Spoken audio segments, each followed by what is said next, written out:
Hey, Chris, how we doing? Good. How you doing, John? I'm doing good. Oh, you're gonna go ahead and pop the top? I'm super excited about drinking this All right, beer. I'm gonna shield my eyes. Okay, this is the red Chimay Chimay Premiere. and it's got one of those champagne tops on it. So Yeah, it does.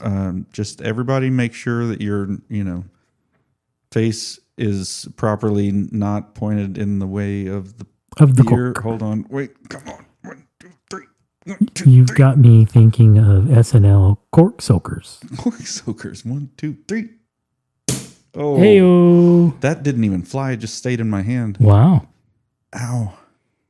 I did it wrong. That's pretty great, though. Okay. Yes. Give me your mug. Oh yeah. Mm. Oh, that smell, folks. I'm just huffing the cork, I guess you'd say. Oh, my gosh. All right, well. Oh, that is so good. One way there. Well, last night, in preparation for this, I opened up my bottle, the little bottle at home of the blue, the Grand Reserve. Okay. Oh, but this smells so much better. I really like the red. Yeah, the blue, the Grand Reserve is a little more fruity. Mm-hmm. Still good. But the red, yeah, I think the red is my favorite. Chimay Premiere is a copper-tinted brown ale Agree. that combines generous hints of fruit, toast, and sweet caramel. Okay. The Trappist logo certifies that this ale is brewed in a Trappist abbey and that the majority of sales income is intended for social aid. The exceptional yeast isolated by Father Theodore, combined with the purity of the highly protected water of the abbey's wells, gives Chimay its unique richness since 1862. Chimay's secondary fermented ales have neither been pasteurized nor filtered, and only natural ingredients are used. Beer fermented in the bottle contains barley and wheat. Yep. So careful, barley and wheat. Yes. And I think in these larger bottles, you actually end up with some of the, now I'm going to draw a blank on it. The yeast in the pour. I mean, it always looks like there's something in it. We call that sediment. Sediment. Yes. Sedimentary. Yes. It's good, isn't it? I mean, who needs smelling salts when you got that? It's so good. Anyway. Good beer. Here we go. Cheers. Cheers. Mine is more than half head right now. So. Well, mine was there a while ago, but it's settling.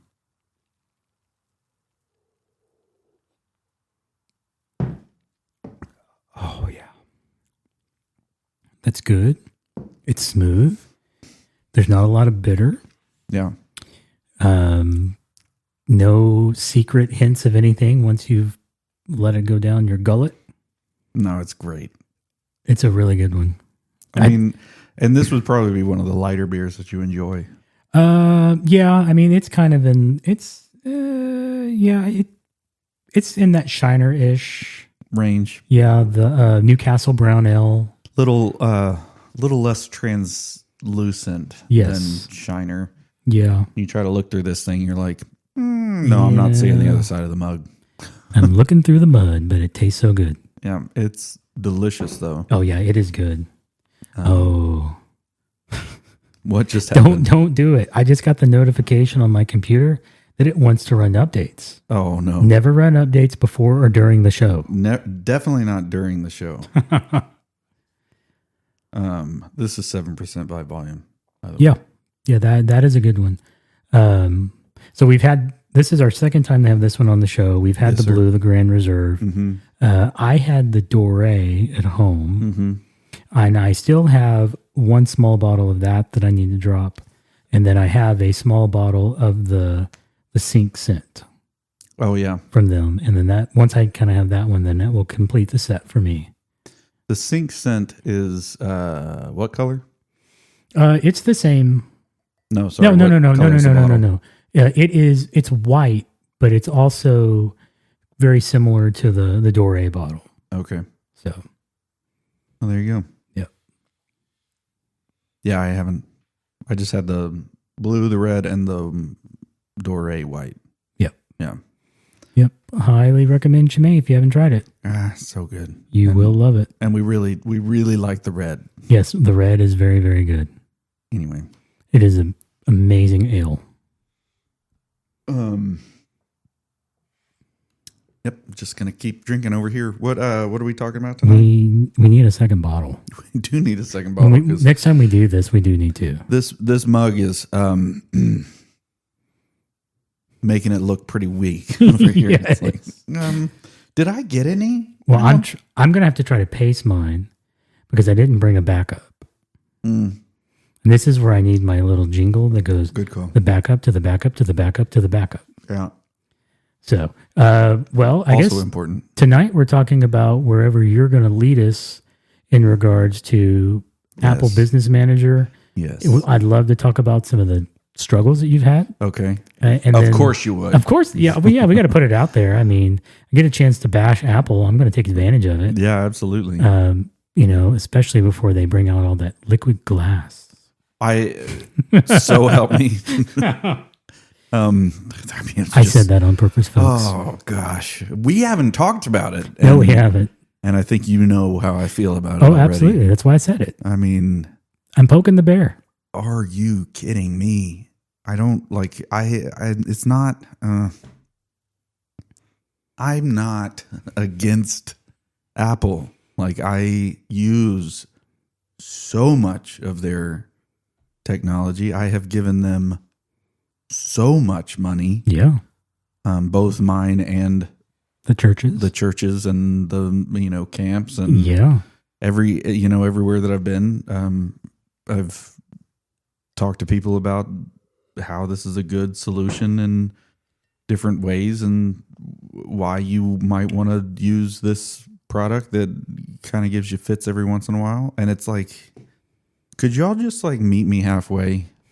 Could you stop with the it was almost like that whole time they were talking during WWDC, I felt like I needed to yell at the screen. And Chad is right there next to me and Cody actually, hearing me get frustrated. But I kept being like, they're talking about liquid glass like it's an actual, like they kept calling it a material. Yes. And I was like, folks, don't get confused. They're not changing anything about the phone that you have in your hand. Mm-hmm. Like there is no actual material that's being used right now. They created a GUI. Yes. That looks different. And I would say, as opposed to what it looks like right now, which is like a frosted glass, this looks more like a liquid. They're wasting clock cycles. And they freaking talked about it like this was a revolution. Yes. And I was like, do you not know that Johnny Ive is now working with Sam? Like, you know this? No, I don't. Okay. All right, here we go, folks. Going down the rabbit hole. Yeah, we weren't going to talk about this at all. No. But OpenAI.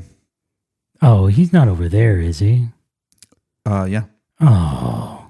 So they, what do they call it? IO? Or is it? It's IO. Yeah, see Sam and Johnny introduce IO. So Johnny Ive, when he left Apple, he was consulting Apple for a little bit, but yes, then he created this firm. Well, I guess while he was doing that, he created this firm of basically former Apple engineers, which I don't know like exactly how that went. Like these were all OpenAI. Mm-hmm. Sorry, did I say the wrong one? Yeah, you're saying that Johnny. Okay, sorry. So Johnny created this firm, and he started pulling in these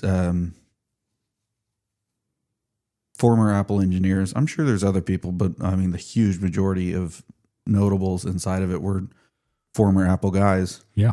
Who didn't have a job at Apple anymore, or I don't know exactly how that went. Oh, I'm sure he poached them away. But they made all these, like, I mean, basically they had this money, I'm sure from being paid a lot of Apple stock. But I don't know exactly how all that happened, but they had this time where they were basically making very niche, like they would like partner with somebody and they would make like a desk that's ridiculous, but these one-off like design type things that are, for all intents and purposes, not valuable to the rest of us, other than I'm sure like pieces of art some years in the future. Somebody's going to have a museum that's like all these things that Johnny Ive's team created. And so like a lot of respect for how intelligent and the eye that this guy has, and the people that work for him and with him, whatever. Well, then OpenAI, well, I guess more than the way that they phrase it, or the way that they kind of talk about it, Sam,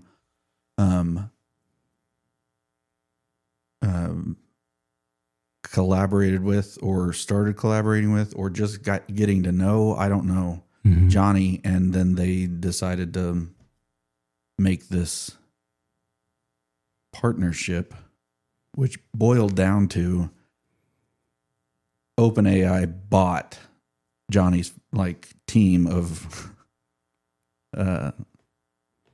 engineers and designers for $6.4 billion.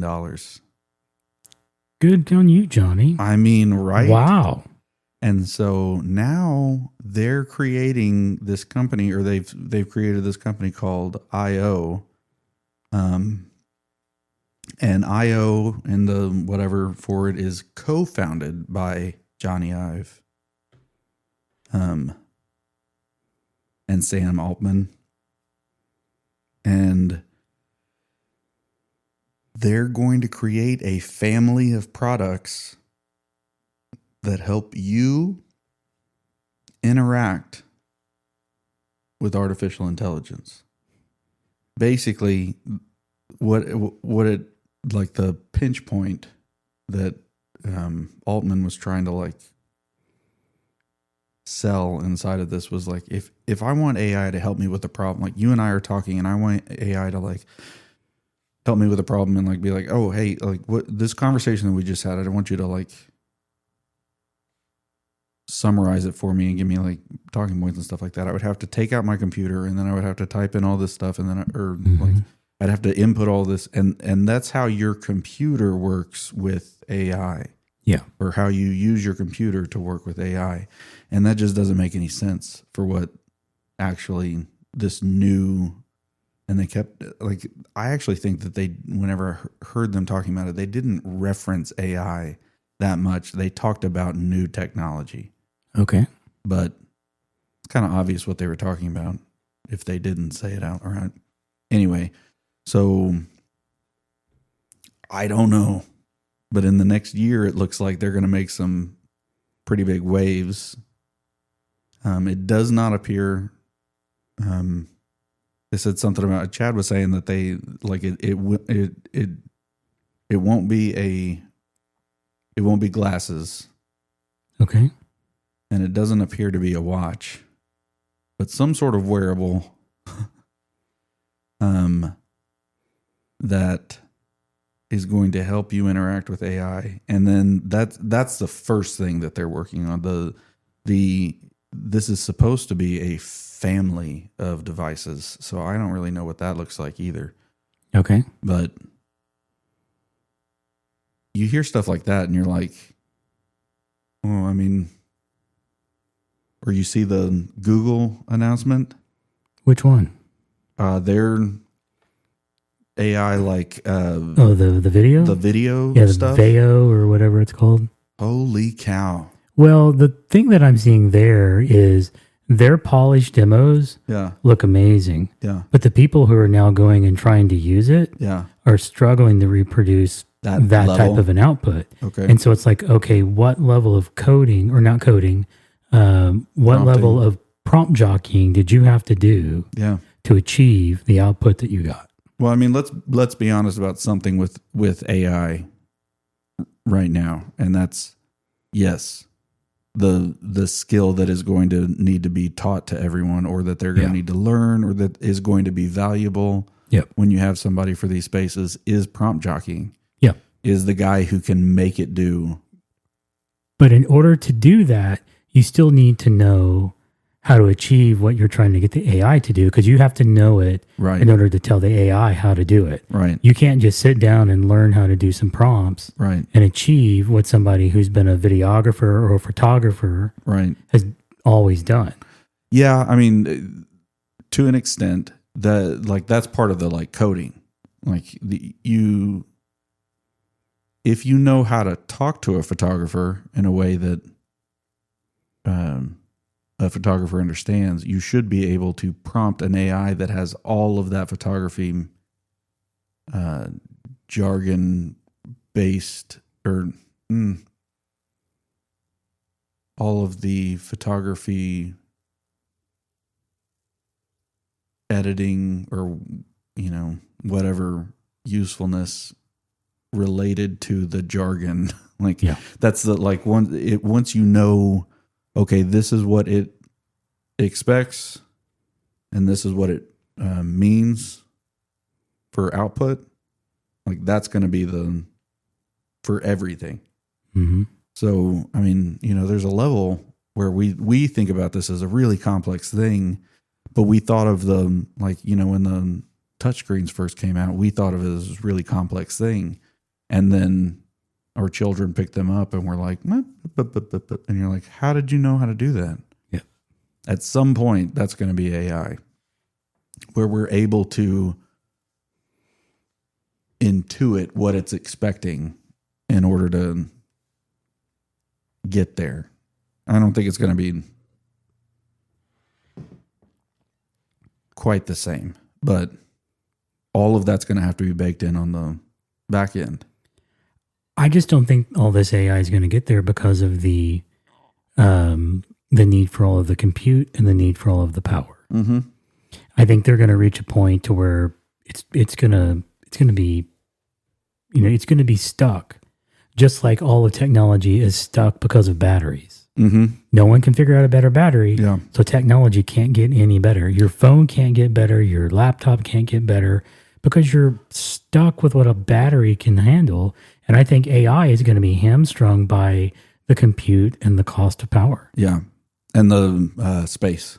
So one of the things that I was talking to somebody about was the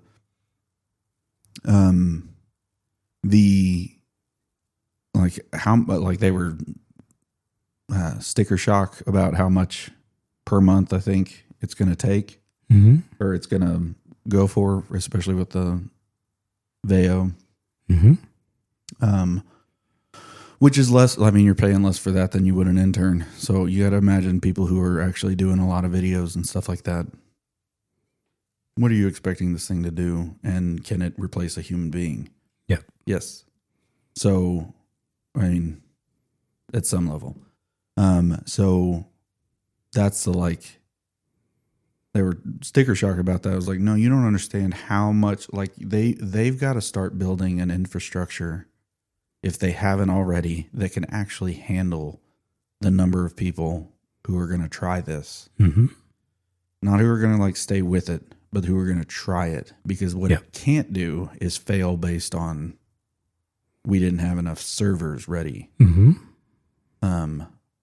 And I was talking to somebody else about it was Cody talking to him about the jobs that we think are safe. And he was thinking pest control is safe. You're always going to need somebody to come to your house and spray for bugs.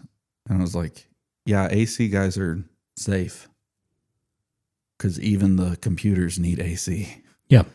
And you're talking about all these huge servers and all these ACs running to keep them cold. Yep. That power draw by itself, that's an expensive building, even Oh, if yeah. it's a big metal insulated building. Basically, all these data centers are going to need their own nuclear power plant. Insulated buildings. Yeti needs to start building buildings. Get Yeti involved. I mean, you're talking about you've got to have these to do these things. That makes me think of the end of Tim Burton's Charlie and the Chocolate Factory. Right. The dad is now back fixing the robot Yeah. that stole his job. Yeah. And that's where you're going to be. Yeah. It's going to be this weird thing. Switchback. So where I thought you were maybe going with Google, and then I need to point out a picture here.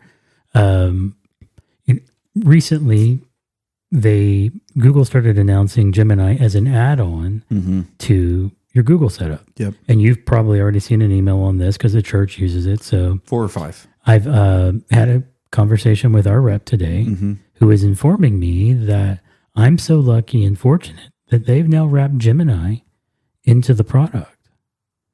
I'm like, oh, okay. Oh, and by the way, the cost is going up $1 per user per month. And I'm like, hold on, time out. What if I don't want the... Yes, you can turn it off if you don't want it. So I'm like, let me get Do this. you get the $1 back if you turn it off? No, you don't get the $1 back. So I'm like, let me get this straight. You offered a service. Nobody apparently wanted it. So you rolled it into the service and raised my cost. That should tell you something. No, yes, absolutely. Because nobody wanted it at the cost that they were Correct. pitching it at. I guarantee everybody would be like, that was great. They don't understand the beta that they're in. I don't think when it comes to that stuff, everybody thinks everybody's just going to jump on board. It's like everybody and their dog who's not like has all the money in the world to like throw at these things is waiting to see. Yes. Everybody's going, show me. Well, now they get to show me and an extra $1 per user per month. So the picture Terrible. I want to go to, going back to Sam and Johnny, I don't know who told them this was a good picture. The one where they look like they're on they're a band? No. I think I would, Show me. I'm going to swallow my opinion and I'll just show you the picture. Okay. That picture? Yeah, no, that looks like a Simon and Garfunkel picture to me. Well, yeah. You see what I'm saying? Yeah, I see that. But yes, they could also be framed in a living room. They look like a gay couple. Yeah, that's what I'll say it kindly that way. No, I was saying them So, framed in a living room. framed in a living room, yes. Sorry, I meant their living room. Their living room, yes. Yes, that's I what look at that looks like. picture and I'm like, that's the best picture y'all had. I think maybe it's because it looks like he's leaning his head on his head. Yeah, and he's got that hand on the shoulder, and Yeah, but it also kind of looks like they asked AI to do it. maybe. Like the light on. And there's just something about that bald head and his glasses and that half smirk on his face that just looks a little out of place. I just don't. I mean, that's probably what I'm reading about the AI. I'll have to put the link to this in the show notes so y'all can see what I'm talking about. It's funny. It's just kind of funny. It's something, that's for sure. Man, I was having all kinds of weird things also during WWDC where I was trying to figure out why I was having a brain glitch between the way that it sounded, the way it sounded, and what I was seeing. And it was only happening whenever somebody was on screen and they were talking, and they record, all that's done. It's a production.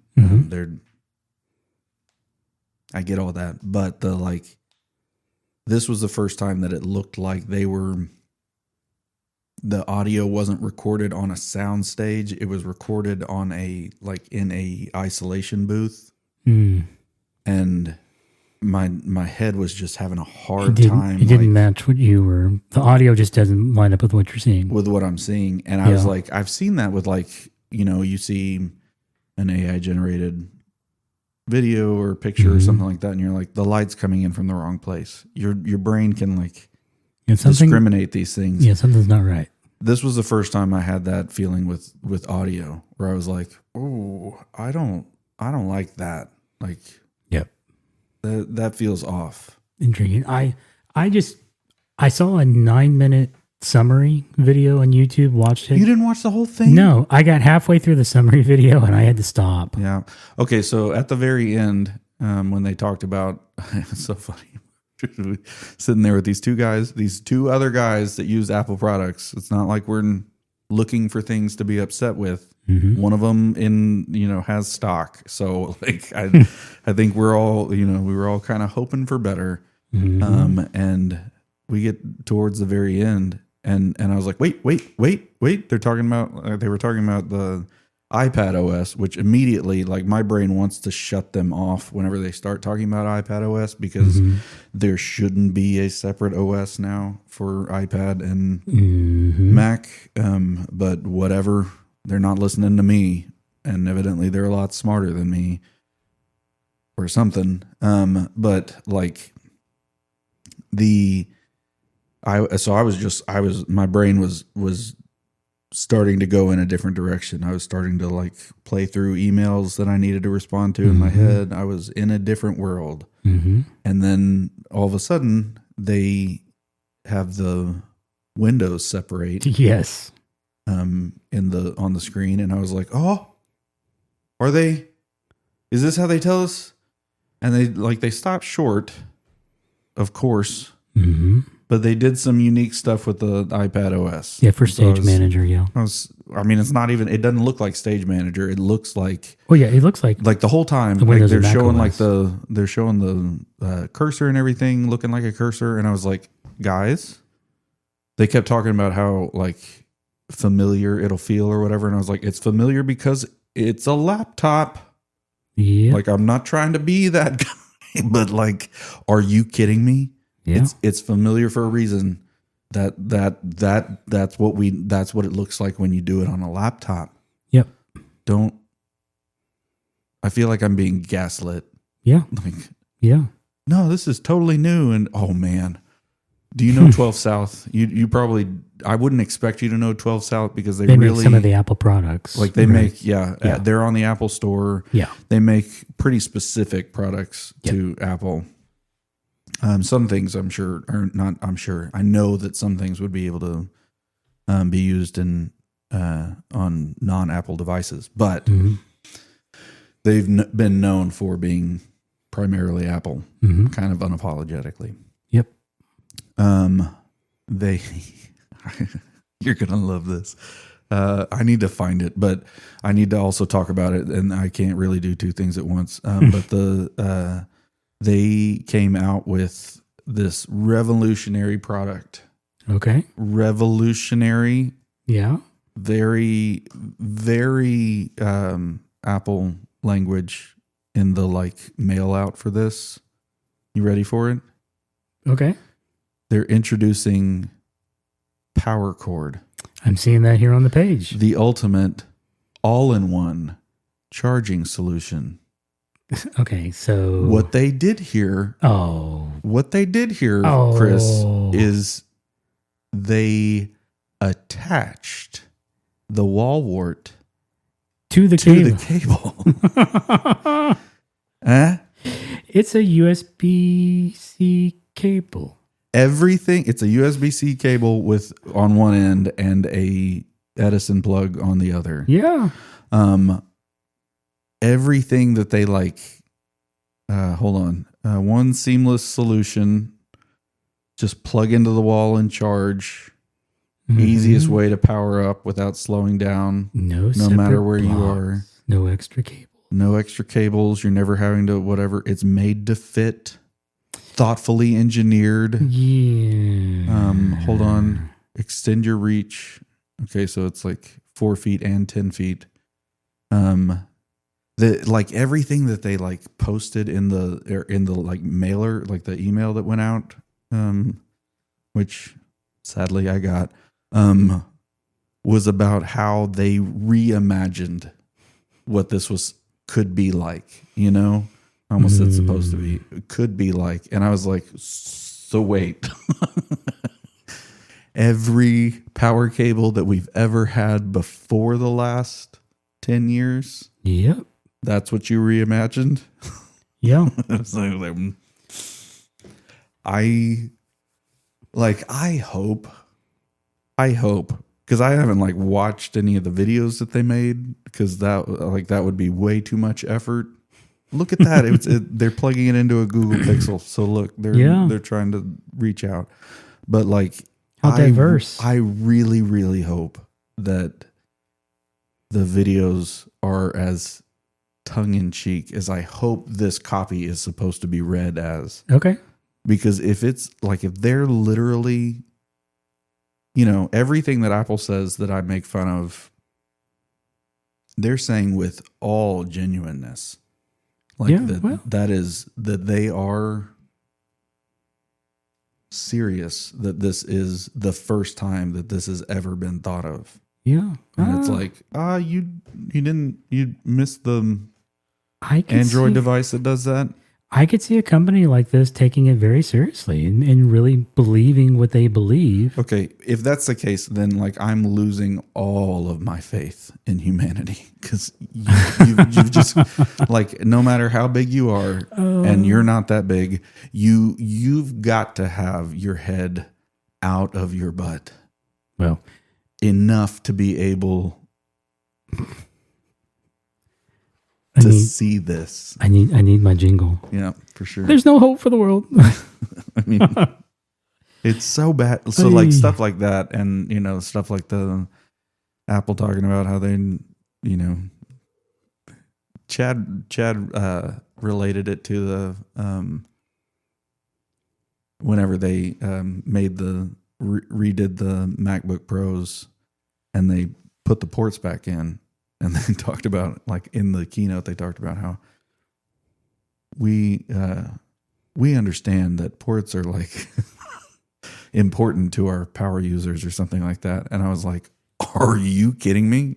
You understand because everybody who has used dongles now for the past 5 years has been yelling at you that this is the stupidest thing in the world. Yeah. I shouldn't have to use a hub to be able to use my laptop.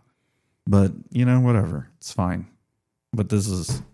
Yeah. I mean, I'd hate for them to see the power charger that runs my Raspberry Pi at home. Oh, goodness, no. Because it is a fixed wall wart like that with a Type-C connector on the other end. So... But this one's revolutionary, Chris. Now, in fairness, mine only outputs about 5 volts. This one is 30 watts. I don't remember. Well, I guess I could do maybe the math, but I don't remember the wattage right off the top of my head. But theirs is obviously going to put out more than what a Raspberry Pi needs. Sure, but it's 30 watts. That's not going to charge some MacBook Pros. Yeah, you might get an Air. No, absolutely, it'll do an Air. Even though I think the ones that ship with the Airs now are 35. Yeah. I mean, it is one of those, like, this is a little bit hilarious for a number of reasons. Number one, that should have been 100 watt. Number two, like, are you kidding me? Revolutionary? Because I'm gonna lose my mind. You've stopped drinking the Kool-Aid, man. Reimagined, redesigned. I didn't ever drink that much of the Kool-Aid. Like I thought, like, hey, this is great, and I still love having devices that all talk to each other real quick. When you were about to send or show me the picture, I was like, well, just airdrop it to me. That's what I thought in my head. And no. So like, I love that. I love the ability to do stuff like that. I think that that's great. I understand why a company would hold all of that, you know, as proprietary and not whatever, because that's how you make money on selling multiple devices. But there's definitely like always been that, like, did he just say magnificent? I don't think magnificent is the word I would use for that. Like, beautiful, amazing. Can we? I mean, I've read enough C.S. Lewis spectacular to know, like, you say what you actually mean. not what you like. That's just, that's a different thing. Oogie. I just love watching you slowly come around to my side. I'm not going. You're coming around to my belief of Apple. It doesn't mean you're going to stop using the product. I know that we have chosen different devices here, but I don't think that we actually ever saw this differently. It's just that for what I need to do. See, this is where your cognitive dissonance is kicking in, and you're like, I can't, I got to still use. Yeah. I mean, I will tell you, like, part of me is hoping that, IO, whatever this new thing is, like, blows it out of the water. Because if they do that, then I could see a world where I don't have to have all of the devices that I have. Because I don't like having 4 different devices to make it through a day. Like, this is not good. But there are things that I like to be a certain way. Sure. Just got to give up the other stuff. You'll come around. You'll get there. Okay, I have faith in you. I know you do. So we were talking though about Apple Business Manager. and it logged me out because why wouldn't it? I wasn't looking at the screen for like 5 seconds, so it's got to be secure and make sure that this isn't somebody else. Cool. So the first time that we add and activate a backup account to avoid being locked out of, oh my gosh. Yes, I want to do that because I'm sure that you will try to lock me out for some reason. Yep. So basically the reason for going down this path at all, when you're managing a lot of devices,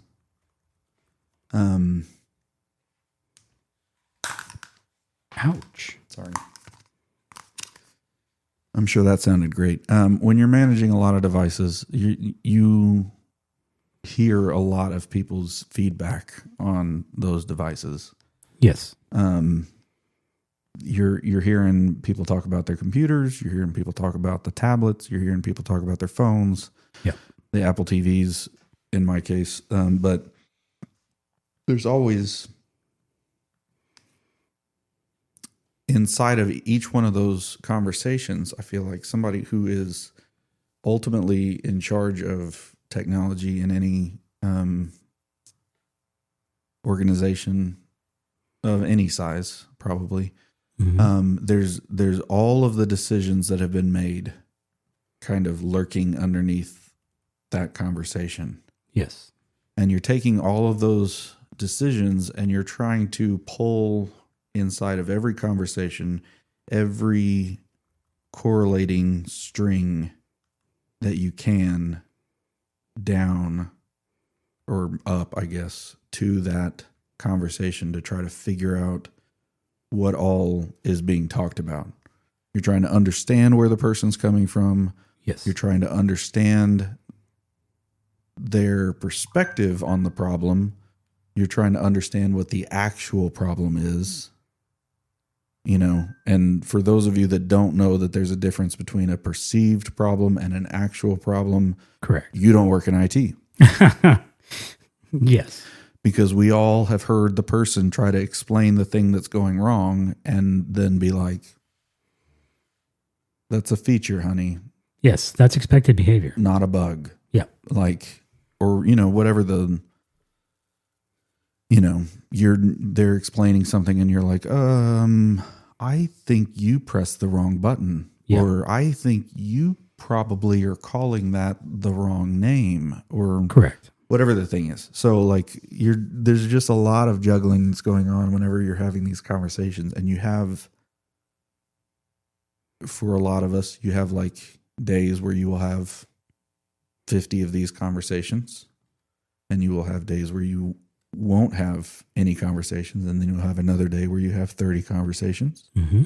And then you're spreading this out, but you're trying to then tie those conversations together to try to figure out how are all these things related? What are the things that we can do to then improve overall? How are we making sure that we don't just have the Wi-Fi up every day the way that they're expecting it to be, like the air conditioning, and my favorite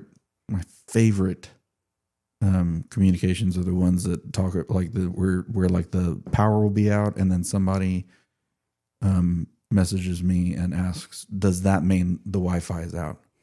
And I'm like, I don't know how to tell you this. This is not a chicken and egg conversation. No. If everywhere that the power is out, there is no Wi-Fi. Correct. Now I understand, if power was out means we're running on generators. If you're that kind of company, great, more power to you. Rolling. That's awesome. But a lot of us, that's not exactly the conversation that we're having. So you're instead of just having just the general connectivity issues, you're instead wanting to move forward towards how do we make this a better experience, and how do we make this a more secure experience? Mm-hmm. Because everybody who's not thinking about security are just people that don't know. Correct. I mean, security is everyone's responsibility. It is not just IT's. It's not. And I think that most people aren't thinking about it because they're thinking they don't have anything that they could lose. You got to go Phil Baker and tell him, remember, everybody's in IT. Everybody's in IT. I didn't handle that well. I felt some feelings in that moment. For those who don't know, Phil Baker at that time, he's still at Pineco, but at that time he was in charge of marketing. Mm-hmm. And he was letting us know that everyone is in the marketing department. Mm-hmm. And there's some truth to what he's saying. Yeah, we all need to be talking about our experience. See, now that makes me have feelings. Some of us probably need to not talk about our experience. You're right, but that's part of being in the marketing department, knowing when to talk and when not. Correct. But for me, it's all this social media stuff. They've ruined the whole concept of shared experience, and no, don't say these things. Don't ruin the language for me. Mm-hmm. No, for sure. And they put their money where their mouth was, and we all made phone calls, and it was horrible. And that's when we got to realize, no, there are people that are in IT for a reason. Absolutely. And not in marketing. We are not your frontline people. There are people who are in all kinds of positions that aren't in development, and that's a good thing. Yep. But all that to say, you're trying to we've got in a spiritual sense, sorry to derail us again. It feels like a rabbit trail all the time, but in a spiritual sense, we talk about how, at the church, we talk about how you want to, dig wells before you are thirsty. You want to, invest in things that are, it doesn't even have to be spiritual. If you know the 4 boxes, the matrix of urgent and important, yep, and non-urgent, non-important, the idea that there are things that are important but not urgent, and those never get done because of the urgent, yep, and not important, and the urgent and important, important. Yeah, of course they're going to get done, but it seems like then the other two, urgent and how am I doing this? How the urgent and not urgent, not important never gets done. And then urgent, important always gets done. Urgent, not important actually gets done before important, not urgent. Yep. And there's so many times that you need to spend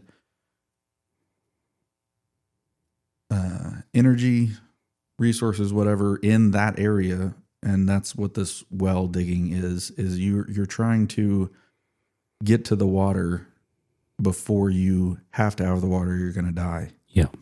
Like that type of thing. So that's what it feels like working in IT, I feel like, a lot of the time. And so one of the things that I have been trying to figure out is how do we carrot and stick our people? Yeah. Because we don't have a stick. True. I'm sure there are IT departments out there. There are IT professionals out there who have a stick. Yeah, but they probably don't work in a ministry. Yeah, no, not in we're not allowed to have a stick. There are people who are allowed to have a stick.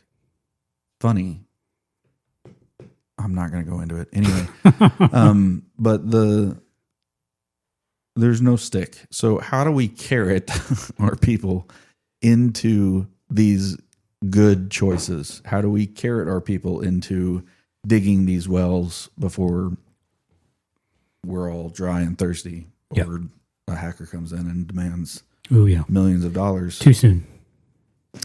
Anyway, so looking at all of that, there's a couple of different things. Number one, we got some children running around our campus, and they like to get on the iPads. Yeah, they do. And most of the stuff that happens when that stuff happens is very no big deal. And then some of it, oh, nope, we really needed to lock that down. Yeah. But then you have again, not having the stick, and somebody can't make something work because it was locked down. And so there's just a lot of, how do we do this better? Same thing with any device that we have. When, they didn't think about needing this device for this person before they came on staff, and now they have to have it, and I'm not in the state, or whatever the scenario is. And so there's just always going to be a need for managing, and there are new tools out there for helping IT professionals. And by new, I mean in the last 25 years, there are tools out there for helping individuals who are working in IT to provision and monitor and do all these things. But they take some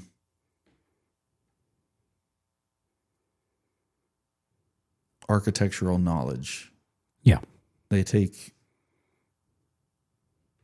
a higher level of thought, especially with Apple devices, because Apple devices are, they're made for individuals, not for business. That's exactly what I was trying to say. Like, their philosophy is that they're making these devices for the individual. Now, that means that the individual should have complete control over their device. How dare you say that blasphemy? And I think every IT guy is going, I mean, sure, if it's theirs, but it's not theirs. No. I bought this for them. I mean, the company bought this for them. And so when I'm responsible then for making sure that nothing sensitive or whatever from the company gets put in the wrong hands, it seems like a bad situation to be in. Yep. So, Apple's come around. There's been a few companies, of course, that have marketed to this, and built complete businesses from this weakness in Apple. Yep. Jump Cloud is one that we've talked about a lot. Yep. Jamf. Yep. What are some of the other ones that you're either using or have looked at? Just like in terms of pure mobile device management. Yeah. Not necessarily even Apple, because this is a thing across platforms. What's the... Oh, you're putting me on the spot. MDM, it was, they were bought out by Avanti. Mobile Iron. Mobile Iron is one that I've evaluated.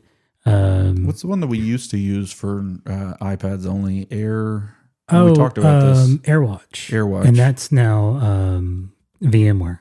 VMware. It was bought by VMware. Bought by VMware, yes. We've used Hexnode. But we use that primarily for managing Androids. Really? Yes. They've got a pretty good solution for that. You can manage Apple in it as well. It's not just, and you can for that fact of the matter, you can put a Mac in it. You can put a Windows device in it. Mm-hmm. There was a couple other companies that we looked at. I think because of how much work it takes to actually backdoor one of these solutions and not be beholden to Apple or Google or Microsoft.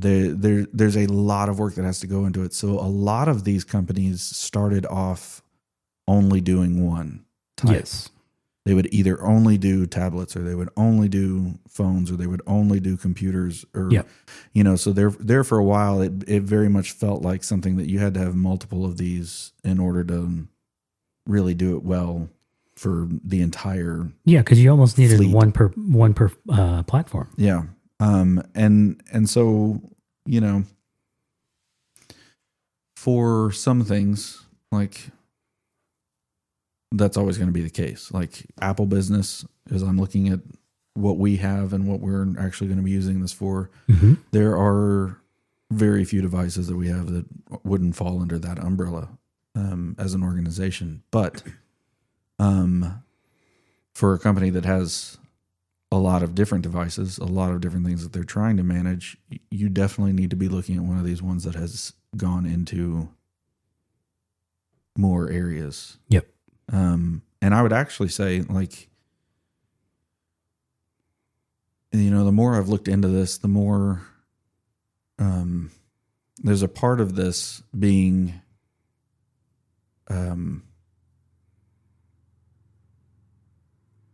we will talk about also a part of this being single sign-on, where you're going to have to evaluate that side of it as separate from maybe the way that you're doing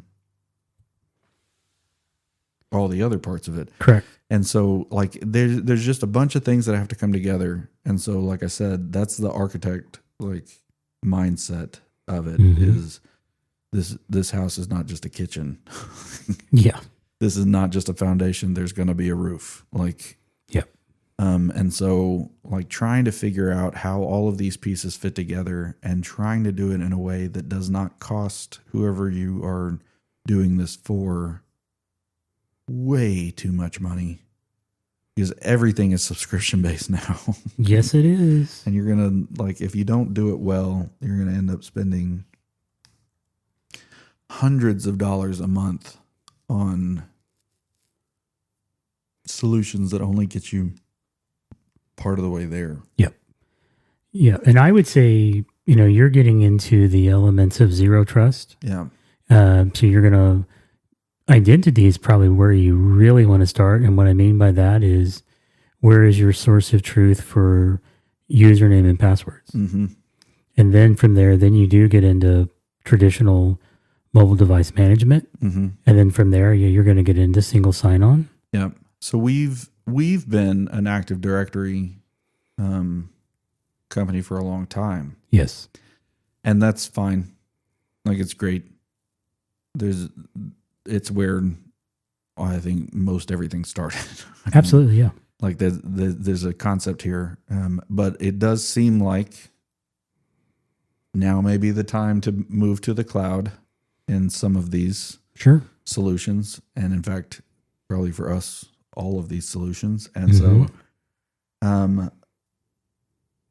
even looking at for us, it's looking at where our email provider being Google. I think there's a lot of how are we gonna leverage what Google has to offer with other things. Mm-hmm. Now, one of the things that I like about Google is that they are trying to play with more people. Yes. That's the thing that I don't like about Apple is it's like use us or don't use anything. Pretty much. And that's hard to deal with. So again, just trying to figure out how these things all work together. Making sure that you can reference sign-ons. Yep. In one place and not have to have everybody's, oh, no, that's the password that you use for this, but it's not the password that you use for this. Yep. I cannot tell you how many times I get people help desking about I can't log into my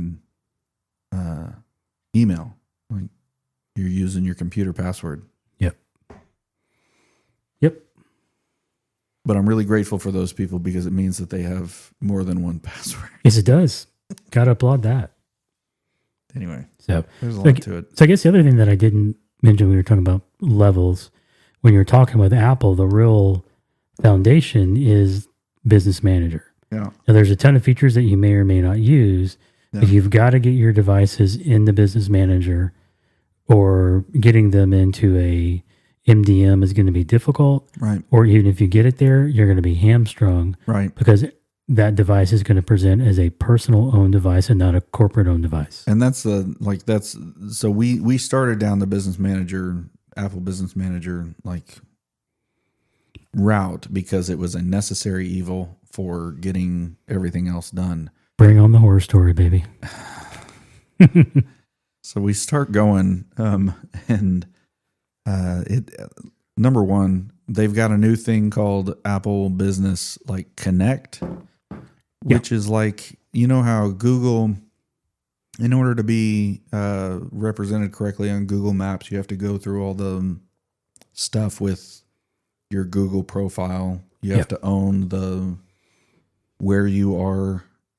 You have to own your domain, of course, but you have to own like we are where we say we are, we're who we say we are. Yeah. I understand. There's all kinds of really great reasons for that kind of security. Well, instead of leveraging somebody else's tool here, which I guess they did for a little while, Apple has now decided they're going to do their own, which is now this Business Connect thing. So like you're connecting to where you are on their map. You're like all of it's separated now. Yep. And it's just kind of, it's another headache. And especially when it's called Business Connect and you've got Business Manager. And for some reason, I don't know if it was just when I started this process, like they acted like they don't have anything to do with each other. Yep. It was really a pain in the butt. And so it's like they should tell you an order, and they don't do that. Nope. So I'm doing all that. At the same time, I'm also trying to do this. I'm doing all that and realizing this is not what I didn't realize this is what I was spending my time on. So then I start trying to do the Business Manager stuff. And as I'm working through that and trying to like work through how would our organization leverage this, and how do I make sure that we've got the number correct to be able to do the management assignments and things like that. I'm getting these weird messages from, on the profile for our business, and it's telling me that, you got to do this in order to be verified, and you got to verify this, and you got to verify this, and you got to verify this.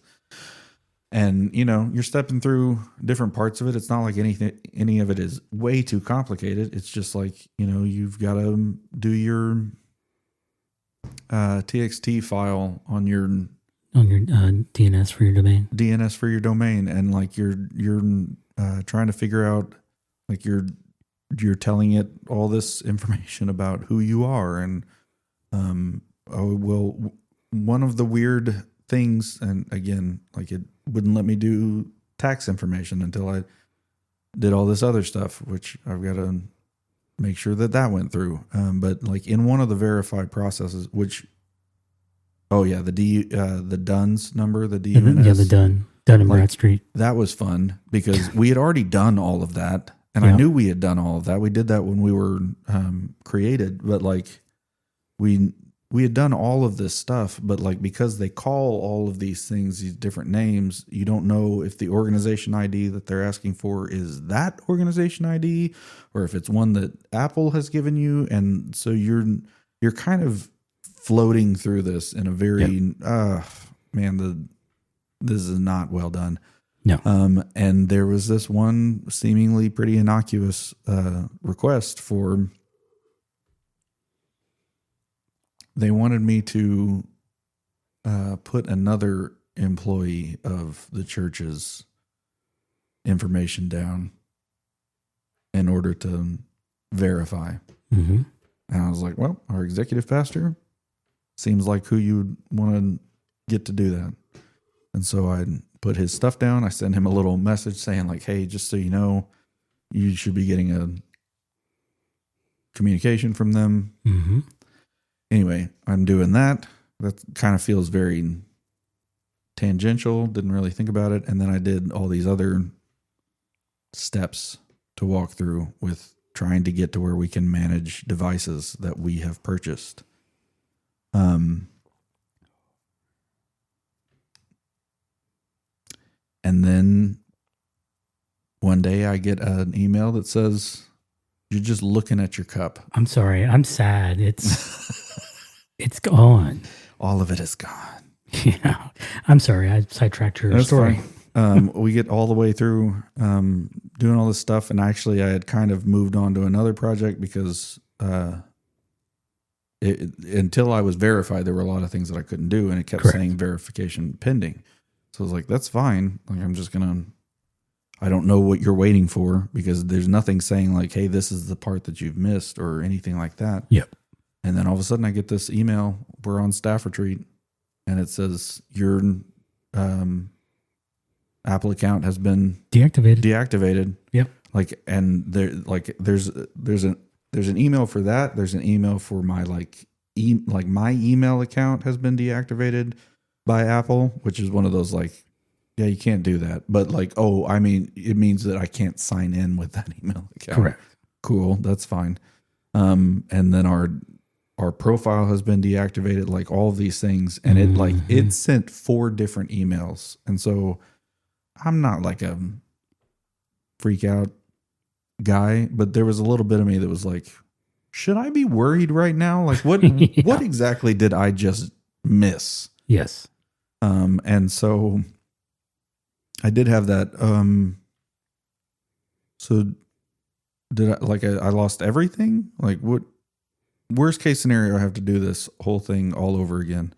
The only thing that I can point to as I don't know if it got done right is that communication that they sent to our executive pastor, which I don't even know, like that could have been in his junk mail. Like, I have no idea. So the next time I did it, rewalked through all of that excitement, and then put Kris's email on there. Like, Kris, I know that you will make sure that this communication gets done, even if it's not on an Apple device. Yes. Maybe because it's not done on an Apple device. Anyway, we get all the way through it, and we're verified now. So it only took 2 times from start to finish. I think it was 2 months. Yep. But now it's like making sure that we're pointed in the right direction before we actually pull the trigger on anything. Because right now I'm looking at 21 unmanaged Apple accounts found. I don't know what you mean by that. Unmanaged accounts. Mm-hmm. Which section do you see that in? Managed Apple accounts? Surely you have this. Well, it wouldn't let me into my one for the church, so I went into my one for Pine Cove. Okay. So I see subscription, activity, locations, users, groups, access management, devices, assignment history, and apps and books. So go down to your name at the bottom and then go to preferences. Okay. And you've got my profile then. Yep. And then down 3 below that is Org Manage. settings. Oh, nope. Oh, I no. don't have org. Manage Apple account. Yeah, managed Apple accounts. And this is, I think, where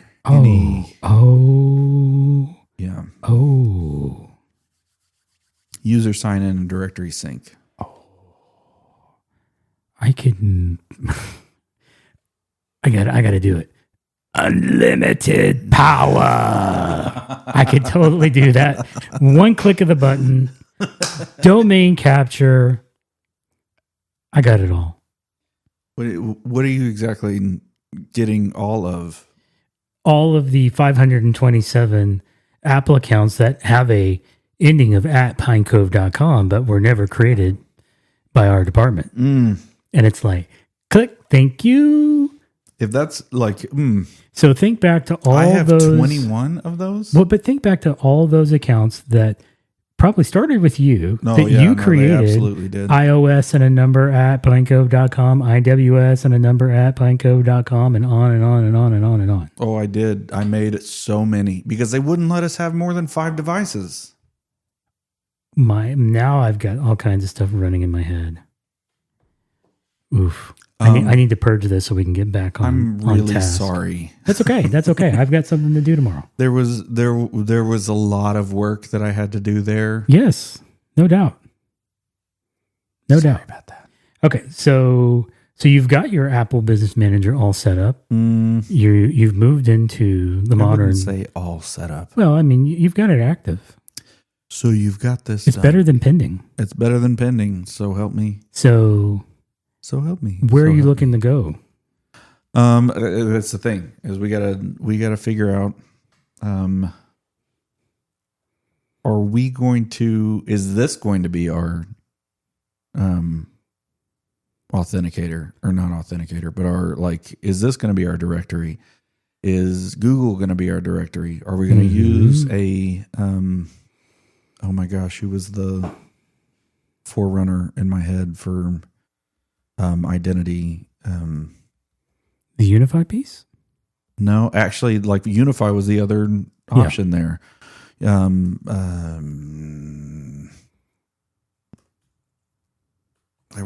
was a company that I was like, oh, they do this well.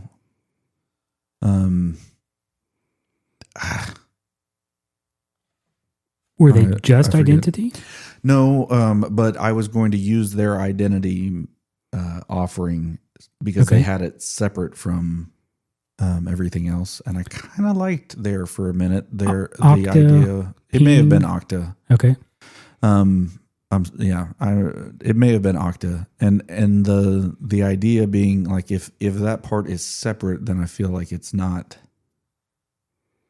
If something changes, we don't have to go through the headache of redoing all of that. Yeah, so now you're getting into the argument of should your identity be separate from your mobile device management, be separate from your SSO, so you don't have all your eggs in one basket? Yeah. Or do you put all your eggs in one basket because of the seamless integration? And seamless integration is great, but it seems like there are a lot of, again, like if you can find the companies that will work with other people, will work with other companies, like that's one of the things that I liked about Google is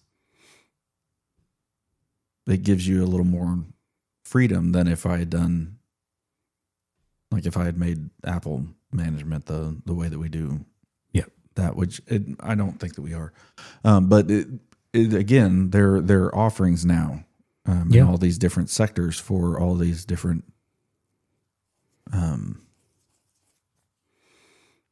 Well, from what I remember about Okta, and I guess we would have to see if it's still true, at one point when you were nonprofit, they would give you up to 50 users for free. And so obviously for the church, that's advantageous because you're under that. It gives you room to grow. Now, what I don't remember specifically, and we'd have to get clarification from them, is when you hit user number 51, is that when you start paying, including user 1 through 50, or is 1 through 50 always free, and then you would start paying at user number 51 and then go beyond that? That's a good question. That's the piece that I don't remember. It's been a while since I had that conversation with them, but I'm pretty confident you can have up to 50 for free before any cost would come into play for a nonprofit. Mm-hmm. And then you've got to look at, okay, so now who's going to be my MDM solution? Mm-hmm. Do you want to leverage Apple? It's a part that can be extended out of Apple Business Manager. Yeah. Do you want somebody like a Jamf or like a, let's see, we looked at Meador, we looked at Kanji. There's another one that we looked at. Even JumpCloud, you could get just their mobile device management if you wanted it. And so if you're getting your identity for free, then you have a little bit more wiggle to pay what you want to get that better MDM. So you get some give and take there, or you do look at somebody like a JumpCloud, which we use, and I would vouch for it. Right. But you know that because they do identity, they do mobile device management, they do single sign-on, they do zero trust. It's great that they have all those pieces. They all seamlessly integrate. Yes. Which is nice, which is Apple's whole model of come play in our playground and everything will just work. Right. But you do run the risk that if they got attacked, then you lose all of you that. could lose everything. Yeah. Thankfully, we haven't seen that happen. We've seen where this particular piece of the puzzle is having a problem, but it doesn't necessarily impact your ability to log on and do whatever you need to do. Mm-hmm. So it's nice that they've siloed those systems enough that one doesn't necessarily cause typically a cascading effect through the others. Yeah. But the caveat to that is because they have all these pans in the fire, Yeah. none of those offerings are as feature rich as somebody that's all that they do. Mm. So there's give and take, and you have to look at what are they capable of, and does it meet what we need? And if it does, great. If it doesn't, okay, then I need to go get an NDM or whatever it may be that is more feature rich and gives me what I need from day one. Right. And I think that's the question is like how. I mean, I really wish that my brain works better if I can tackle a project and then see it to completion, or take a task and see it to completion, and like, or at least see it to like where I don't have to worry about it anymore. Mm-hmm. I don't do well with then having to like juggle unfinished things. Correct. I can do that like in a day, like trying to like I've had to do this thing with part of my job of trying to have multiple conversations happening at the same time over email, and you're trying to customer service for all of them. We all do stuff like that. That's probably the part of my job that drains me the most. And so the idea of being able to take the solution that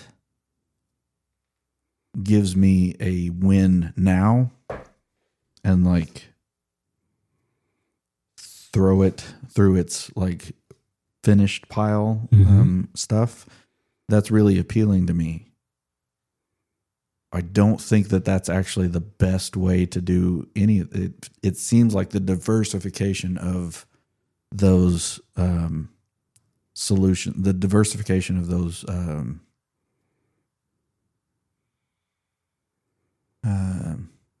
solutions of the offerings is a better idea in terms of both security and maneuverability in the future. Sure. But I'm done with this is really appealing right now. Oh yeah. Yeah. Especially if it's only part of your job that you're talking about. Yep. And the driving force for us really came down to cost. You know, because I started looking at Okta when I was asked to get rid of Active Directory, which broke my heart. Mm-hmm. I still love Active Directory. I think it's still a great resource that could be expanded with some of these things that we're talking about. But, you know, I had to look at it. So I started with Okta.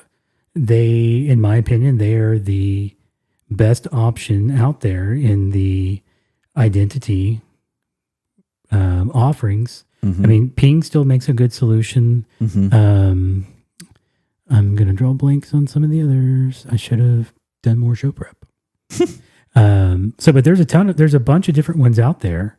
But Okta, I really zeroed in on them, went through, saw what they had to offer. I did look at Ping and One Login and some of the others that exist, and I really kept coming back to Okta because I guess they technically give you a little bit more than just identity. They also bring in the single sign-on. Yeah. And their single sign-on, the depth of what they've built out is unbelievable. Yeah. Heads above the other players in the market, in my opinion. And so to be able to bring those pieces together, and I got what I thought was a fair price. And I'm like, this is actually not bad for the number of users that I need. And it's like, okay, now let me go see. Okay, I already know what I'm paying for Jamf for MDM. Mm-hmm. Okay, now I got to bring in Windows and I got to bring in Android. What am I looking at? And got those numbers, and it's like, oh, that's a little rough. And so then, we get to say, hey, you need to look at Jump Cloud. And we look at it, and they bring all these pieces to the table. And for what was just the cost of Okta, they're giving me all the other pieces of the puzzle. And it's like, hold on, time out. Where's the catch here? Mm-hmm. What am I missing? Where's the fine print? Where's the little red tape that I overlooked? Right. And you get into it, and you just come to the realization that not all of the MDM is as built out as what Jamf would have, but Jamf is all they've ever done is Mac forever. Mm-hmm. Not as strong as a mobile iron, but all mobile iron has ever done is MDM for devices. And then you go, okay, well, let's look at their single sign-on. They have most of the major pieces that I need. There's a few things that may still need some time to develop. So it's like, okay, that's where you see they have all these offerings, and typically they have just enough to give you what you need. Yeah. And then you can see that some things are on the roadmap for the future. And so you have to start that evaluation of, can I make this work? Am I hamstringing myself? Are there some third-party tools that I can bring in to extend some of the mobile device config? And there are. So like on the Mac side of it, there's iMazing. I don't know if you've ever seen that one. I have, yeah. You can use that to build out the basic config that you need. And we also had the luxury of having Jamf before, so we exported all of those mobile configs. Mm-hmm. And you can get them in an XML format, and you can read XML and go, oh, okay, I need to do this, and this. And then we were able to leverage that as an IT department and go, okay, so these are the applications I'm allowing. This is what I'm saying should be on the dock. Okay, I can now modify that, but I've got to go find the com.apple. Whatever that is the package name for the application. Mm-hmm. Okay, I've got that package name. I can plug that in. I can modify it. Now I have a whole new config. Here, you can go be on this device. Mm-hmm. So there's some of that would come into play. And thankfully, once we got the main ones that we needed, we haven't had to worry about spinning our wheels on that. Mm. Whereas if you had a Jamf, it's all feature rich. It's all built out. It's all GUI based. You just say, I want this application. This is where I want it to go. Mm-hmm. And it builds out that mobile config file for you, and you don't have to worry about it. Yeah. But there's a premium that comes with having that level of feature built out. And that's where the rub is. Because you've got a budget. You've got to stay within the budget. But you've got to find the best solution that you can put together for the church that doesn't break the bank, that also doesn't compromise on security and doesn't compromise on the pieces that makes you feel like that you've got to stay up all night long hacking something together. Right. And that's important. It is trying to figure that out of like, how do I not devote all of my time to this thing that's supposed to be saving me time? Correct. And on the front end, there's going to be some heavy lifting to get it off the ground, to get it functional. Okay, I have it rolling. Now it should just be maintaining. At some point, it has to turn into maintenance. Yes. And that's important because not everything turns into maintenance. Seems like a lot of things are not maintenance. No, they just keep coming back. Yeah. So. Dadgummit. Anyway, it's a lot. It is. You wanted to say something at the end of the... Yeah, we'll call this the last call. So you know that I've into some numbers and been checking analytics on the show and kind of watching things and like, oh, okay, that's interesting.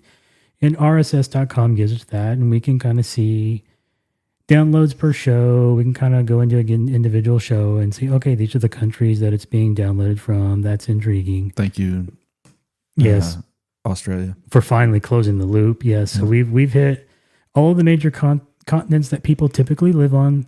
Obviously, we haven't got Antarctica, but they also don't have Antarctica on their map. So we've hit all of it, including the one off of, I believe that's Greenland.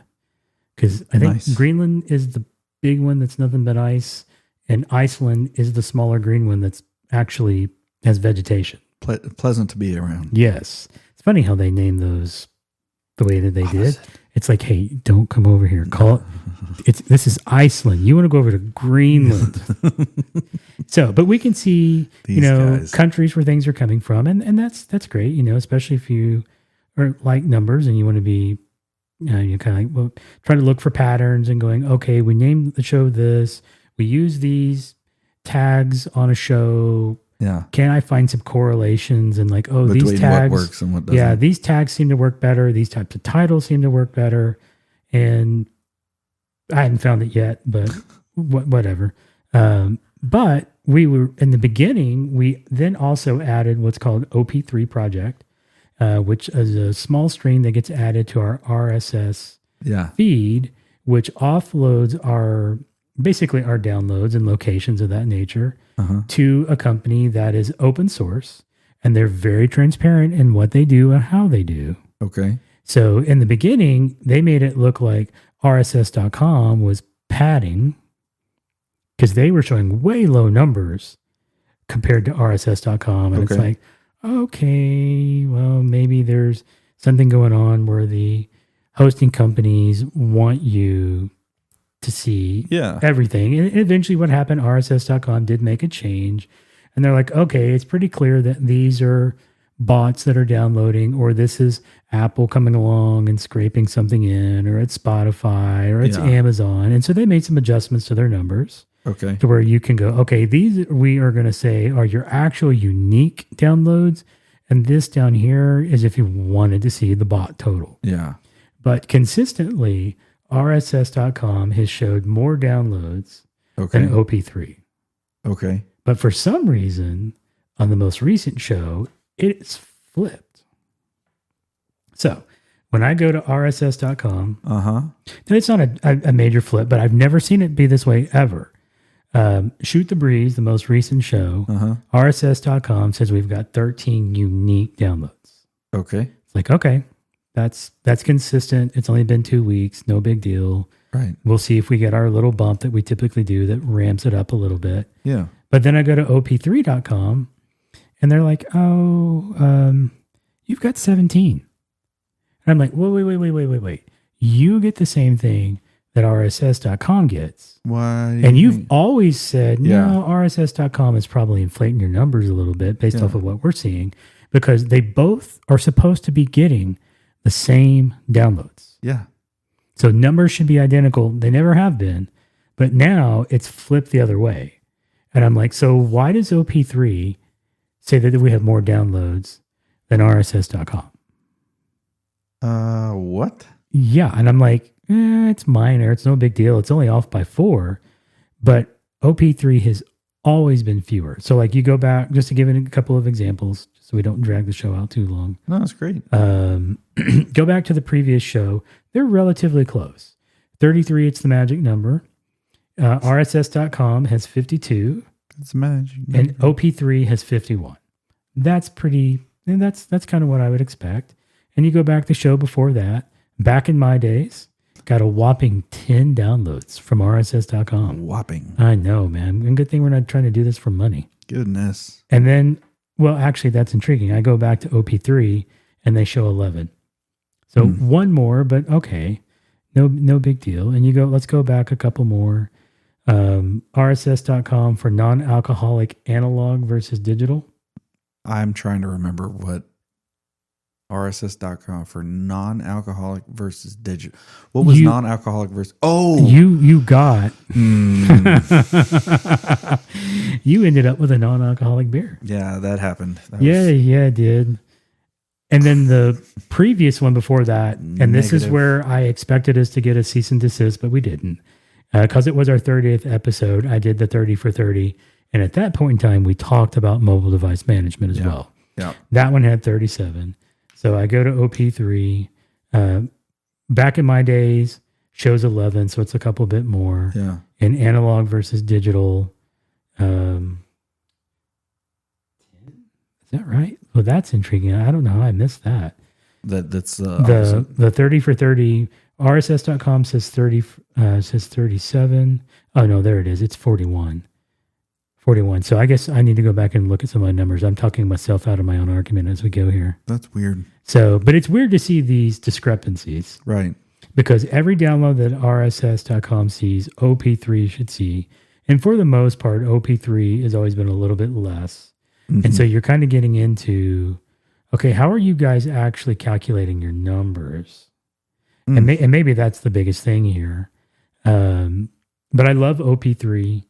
I love they give you a little bit more detail. You can look at some of your historical a little bit more. You can actually download it, which is great. So you can maintain your historical numbers if you want to see it. So all that to say, there's some shenanigans going on in the downloads. I don't know what that means. Right. I don't know who's doing what or where. But for me, it comes back to, if you remember the Apple apocalypse when they changed the downloads. Yeah, that was really weird. And everybody got freaked out, and everybody kind of got to see a little bit behind the curtain. Behind the curtain. Of like, oh. And behind the curtain is messy. Yes, it is. Yeah. Yes, it is. And so a lot of people lost a lot of money because of that move. Did not like that. But at least, I understand why Apple did what they did. Mm-hmm. But yeah, that changed a whole lot. And so as I continue to look at this, I'm kind of going, someone's fudging numbers somewhere. And it's not making me money. No. So I don't know what they're doing. Holy cow. Yeah. It's not, we're not doing this for that. This is not an exit strategy. This is just for fun. Chance to hang out, excuse to drink beer. That's right. And I will always take both of those. Absolutely. Absolutely. So, well, I may have gone off the rails on that one and kind of talked myself out of my own argument. I mean, I understand though that there's a lot of the discrepancy is there. It's trying to figure out why it's moving in one direction or another is kind of a different thing. But that makes sense. Yeah. Now let the public shaming begin.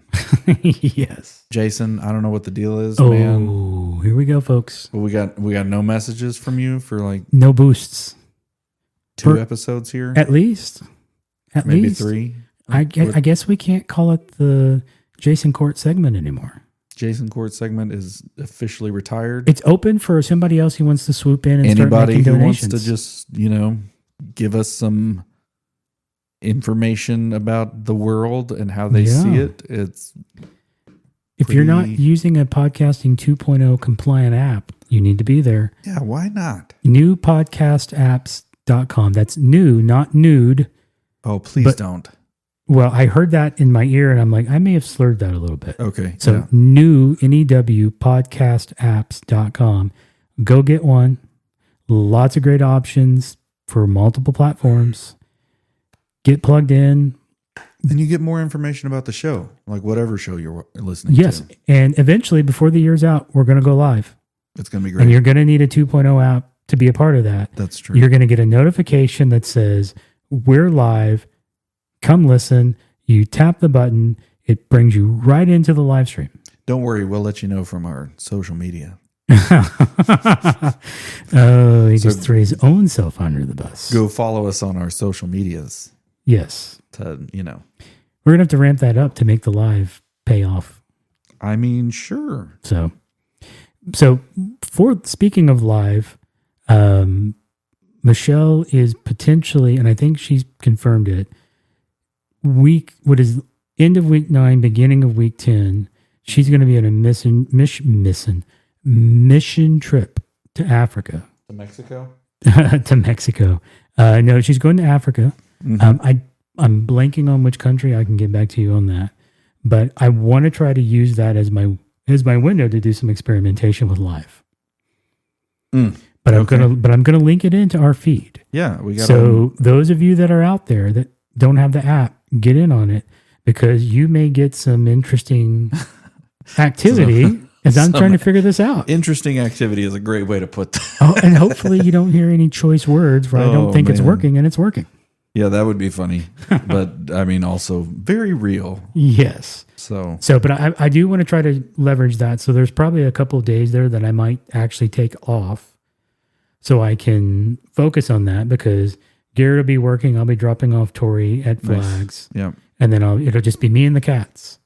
So it's a great time to get in there, start experimenting with live, try to figure it out. And I got a guy that's a resource, because he always is up and complaining that people don't come to him. And he would love for them to, because he's experienced it, he's seen it. Mm-hmm. Just come to me and I'll help you out.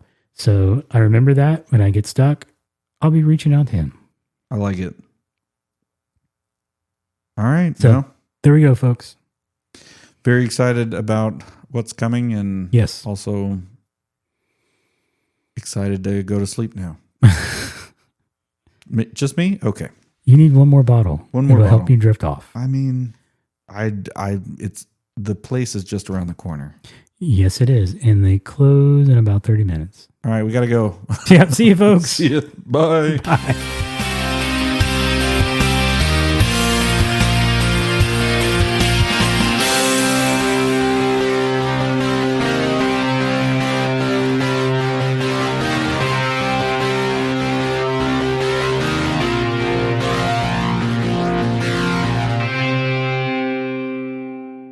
And we will much about that be committed. So there's no real conflict. Michael Druniak,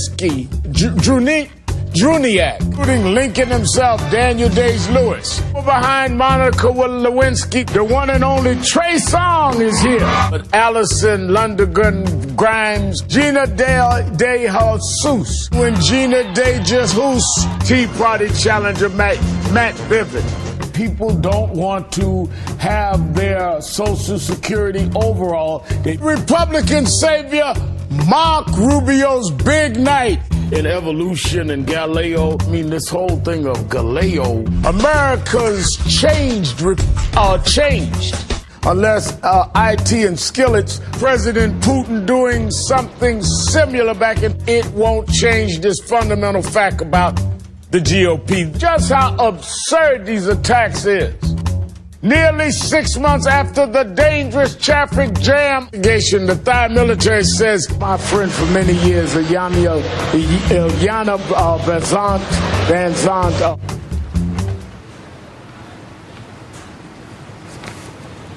There's nothing there.